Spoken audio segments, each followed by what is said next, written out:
건강하라 강남 허준 박용환 원장입니다. 한의사들이 진찰을 할 때요, 상담도 하고 진맥을 많이 연상을 하시겠지만 그 외에도 굉장히 많은 부분을 눌러보고 관찰을 합니다. 그 중에서 아주 중요한 부분이 있는데 우리 온몸의 혈액순환을 관찰할 수 있는 부분이 있어요. 바로 어디냐면 혀입니다. 지금부터 혀에 대해서 알아볼 건데요, 여러분들 미리 거울을 보시거나 휴대폰을 들고 사진으로 에롱 하셔가지고 혀의 상태를 한번 보고 다음 영상을 계속해서 봐주시면 좋을 것 같습니다. 혀는 우리 온몸의 조직들 중에서는 혈액 분포가 가장 많은 곳이에요. 그래서 여기에서 혈액순환을 잘 살펴볼 수 있는데, 혀의 아래쪽과 위쪽, 즉 여러분들이 메롱 했을 때 위쪽 부분에서 나타나는 미래들 하나하나가 다 혈액 공급을 받고 있다고 생각하시면 되고, 혀를 들었을 때 아래쪽에 정맥 분포가 굉장히 많이 보이잖아요. 이 상태를 보고서 혈액순환의 상태를 알아볼 수가 있습니다. 자, 바로 혀를 볼게요. 혀를 쭉 내밀으셔가지고 좋은 상태는 뭐냐면 혀가 단정하고요, 매끄럽게 이렇게 생긴 상태에서 색깔은 분홍색 혹은 담적색이라고 표현하는데, 담적색이 담담한 붉은색이라는 거죠. 어린 아이들의 혀를 보면 그런 상태가 있다는 것을 알 수 있을 건데요, 주변에 조카라든지 자제분들이 있으시다면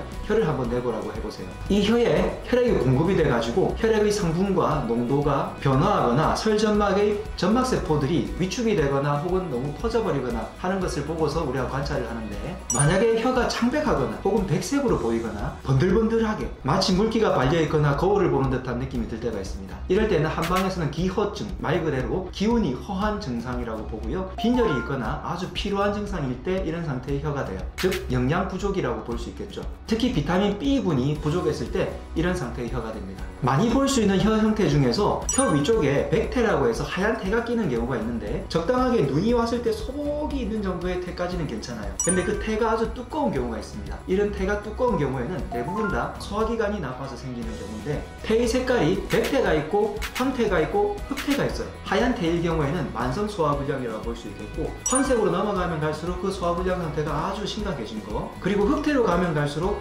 간이라든지 신장까지 조직까지 나빠지는 경우를 알 수 있겠습니다. 그리고 이 태의 위치가 혀의 앞쪽에 위치했느냐 뒤쪽에 위치했느냐에 따라서 좀 다른데요, 앞쪽에 위치했다면 심장이나 폐 쪽의 혈액순환의 문제고요, 특히 검은색 태가 혀 뒤쪽에서 아주 두껍게 되어 있다면 어혈, 즉 염증이 아주 심하거나 혈액순환 장애가 심한 경우라서 간과 신장의 기능까지 안 좋게 되는 증상이라고 볼 수 있습니다. 그리고 태의 두께가 중요한데, 태의 두께가 두꺼우면 두꺼울수록 몸에서 습담, 즉 다시 말해서 염증이 그만큼 많은 거니까 태의 두께도 관찰해 보시고, 이 태를 없애기 위해서 칫솔질을 하거나 막 이렇게 긁어내시는 분들이 있던데 아무 소용이 없습니다. 잠깐 한두 시간은 깨끗해지더라도 혈액순환이 안 좋기 때문에 혀에 바로 이렇게 드러나게 되거든요. 그래서 이 태를 좋게 하는 것은 사실은 몸속의 면역을 좋게 하고 혈액순환을 좋게 해주면 태도 자연스럽게 좋아지게 됩니다. 다음으로 혀가 아주 붉거나 그리고 위에 뾰루지가 이렇게 나는 경우가 있어요. 말 그대로 발열이 일어나거나 몸에서 열이 자꾸 올라오거나 염증이 있거나 할 때 이런 식으로 혀가 붉어지게 되겠고요, 유독 혀 끝이 빨갛게 되는 경우가 있는데요, 특히 염증성 질환이 심해지거나 혹은 음허증이라고 그러는데, 우리 온몸의 진액이 말라가지고 굉장히 기운이 없을 때 혹은 스트레스가 극심할 때도 혀 끝이 빨갛게 변하게 됩니다. 지금 영상을 보시면서 혀 보고 계시죠? 다음으로 혀를 봤을 때 많은 분들이 아마 이걸 가지고 있을 거예요. 치흔이라 그러는데요, 혀 옆쪽에 이렇게 움푹움푹 패여가지고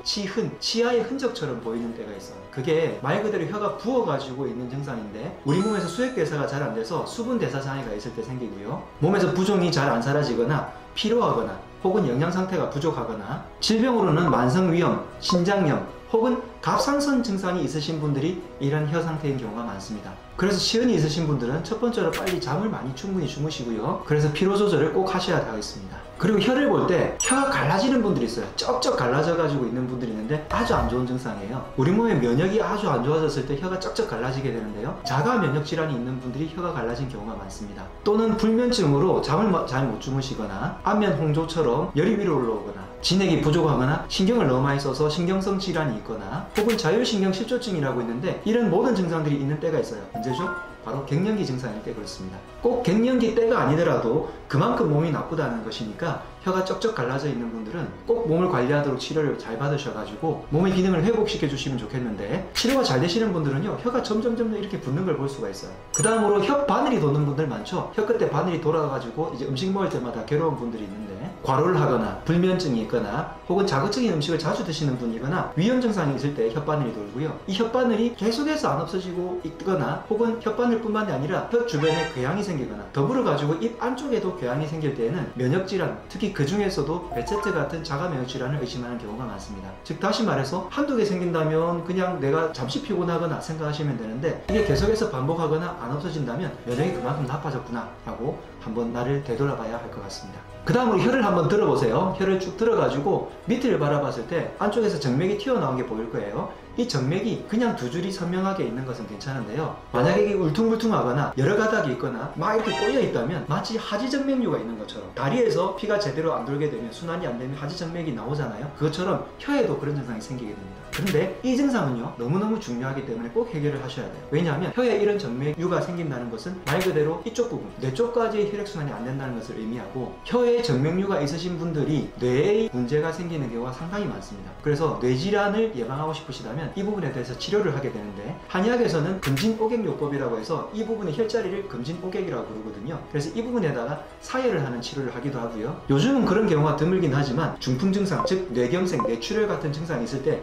혀에다가 침을 넣고 혀 주변에다가 약침 치료를 하는 경우가 상당히 많습니다. 그리고 이렇게 형태를 보는 것 외에 혀의 감각이 나빠지거나 혀가 바르르 떨리거나 혀가 꼬이거나 하는 증상들이 있으면 뇌의 증상과 연관이 있기 때문에 그런 이상한 감각이 생기거나 운동 증상이 생길 때는 빨리 한의원에 가서 점검을 받아보시거나 검사를 받아보시는 게 좋을 것 같습니다. 자, 혀 하나 가지고도 상당히 많은 부분을 알 수 있죠. 혀의 상태는 표면이 부드럽게 되어 가지고 약간 하얀 태가 살짝 보이는 것이 좋은 상태입니다. 그런 상태가 아니시라면 내 몸에 면역이 나쁜지 혹은 열이 있는지 염증이 있는지 혈액순환이 안 되는지 그리고 부종기나 피로가 안 사라졌는지를 살펴보시는 게 좋을 것 같습니다. 자, 여러분들의 혀 한번 살펴보시고요. 건강 상태를 관찰해 보세요. 지금까지 강남 허준 박용원 원장이었습니다. 건강하랑!